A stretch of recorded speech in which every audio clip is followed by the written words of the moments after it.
네, 이제 마지막 강의 좀 들어갈게요.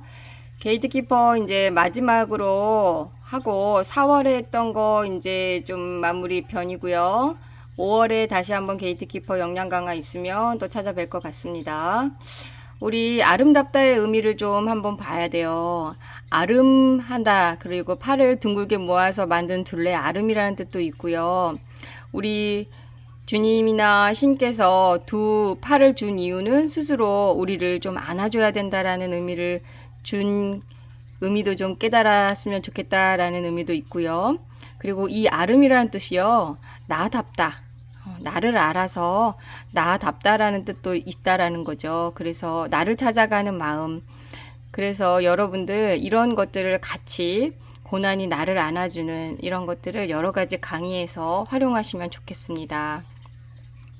그래서 자살에 대해서 보호 요인에 대한 것들, 칭찬이나 위로, 자아 존중감 이런 것들은 많이 들으셨을 거고, 우울감하고 우울증의 차이라든가 인지고립으로 내가 커지는 생각이 좁아져서 여기저기 다쳐버리는, 그래서 나는 그대로인데 거인으로 사는 작은 집에 살고 있는 이런 것들은요, 다음 강의 때 자세하게 말씀을 드릴 겁니다. 로젠탈 효과나 칭찬의 효과 이런 것들 이펙트는 상당히 중요하죠. 이런 것도 다음에 제가 강의 때 짚어 드릴 겁니다. 사소한 소심한 몰입의 중요성은 아주 중요한 거예요. 그래서 그릿에 대한 거 말씀드렸으니까 여러분들 활용하셔서 아이들 강의 갔을 때는, 자살 예방이나 생명 존중 갔을 때는 아주 작은 소심한 몰입의 중요성을 꼭 집어 주시길 바랍니다. 게이트키퍼 여러분들은요, 문직이시잖아요. 그러니까 무관심에 아이가 다치죠. 이런 것들은 두려울 때 함께 있어 주시는 것들 여러분들 생각하시면 좋겠다라는 생각 때문에 PPT 넘겨드렸습니다. 수면과 수면 신경과학이 상당히 중요하다라는 거 여러분들 여러 가지 논문이라든지 책을 꼭 보셔야 됩니다.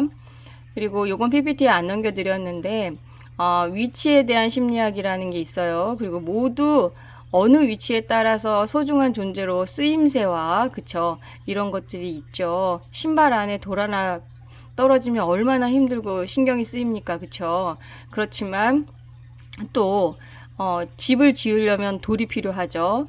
그리고 여러 가지 위치에 따라서 여러분들의 쓰임새에 따라서 책임에 따라서 그 존재라는 심리학에 대해서 여러분들 여러 가지 생각을 좀 해보셨으면 해서 띄워드립니다. 그리고 88세 마라톤의 완주자의 승리에 대해서 여러분들 꼭 첫 번째만 승리하는 것이 아니고 우리는 때론 마지막에 들어오는 사람들에게 환호하고 승리하고, 패배하는 것이 아니라 뭐예요? 네. 다시 승리하면 조금 배울 수 있고, 패배하면 뭐예요? 모든 것을 배울 수 있다.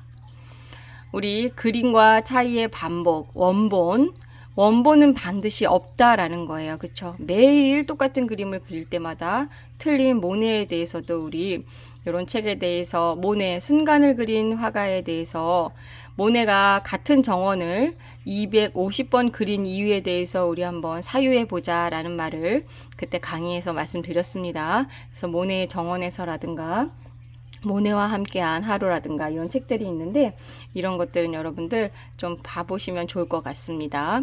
그리고 도파민 중독이라든가 에너지 이런 것들은 요즘에 상당히 도파민 중독에 대해서도 많이 나오고 있죠.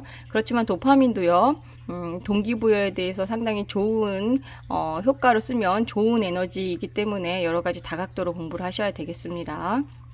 그래서 정상 도파민일 때는 모성애라든가 이성애라든가 사랑에 빠진 동기부여가 좋을 때는 도파민도 상당히 포지티브적인 거다. 그리고 디톡스 하는 거, 독소 배출하는 거, 남자도 울어야 되고, 슬펐을 때, 분노했을 때는 반드시 울을 줄 알아야 되고, 그쵸? 흔들리고 꼭 흔들려야 피는 꽃이, 그쵸? 아름답죠. 누구나 슬퍼하고 애도할 시간을 반드시 주셔야 됩니다. 그리고 나서 다시 이 모래시계가 어떻게 됩니까? 내려올 모래가 다시 생겨나는 것이 자아, 회복, 탄력성이다. 여러분들, 길게 가는 그릿도 좋지만 나를 보호하는 퀴팅도 좋다라는 거예요. 그래서 이것이 아니라는 것은 남을 탓하지 말고 그 탓하는 마음, 나쁜 마음을 빨리 퀴팅하고 더 나은 인생을 위해서 그만두는 것도 쓰레기통으로 빨리 버리는 퀴팅 연습도 하셔야 된다. 그래서 사라질 것들을 사랑하는 일도 상당히 중요합니다. 그래서 펜로스 증후군이라든가 요즘에 반려돌, 그러니까 반려스톤에 대한 등록증을 갖고 옆에 하는 것도 있죠. 이 없어지지 않을 수 있는 것들에 대한 것들을 사랑하는 거, 반대로 또 사라질 것들을 사랑하는 일, 여러분들 같이 사유를 한번 해보세요. 그래서 융의 영혼의 지도라든가 나침판이라든가 그 다음에 마녀는 악마는 모래시계를 거꾸로 돌린다라든가 이런 책들을 보면 어떻게 돼요? 다 시간과 방향과 인생의 나침반의 공통점은 뭐예요? 어떤 거를 다시 인생에 대해서 목표와 방향과 다시 돌아갈 때 이런 것들 여러 가지를 생각하게 하죠. 여러분들 마음 챙김이라는 거, 넛지와 슬러시, 퀴팅, 마음 챙김으로 우울을 지나가는 법들에 대한 책들을 같이 넣어드렸습니다. 그리고 쉼은 늦어지는 것이 아니고 뭡니까? 돌아가지 않는 것이다 라고 말씀드리면서 제가 마지막 강의를 그때 정리해 드렸습니다. 우리 이번 것까지 끝냈고요. 다음에는 5월 달에 또 한번 게이트키퍼 역량 강화 만나 뵙겠습니다. 고생하셨습니다.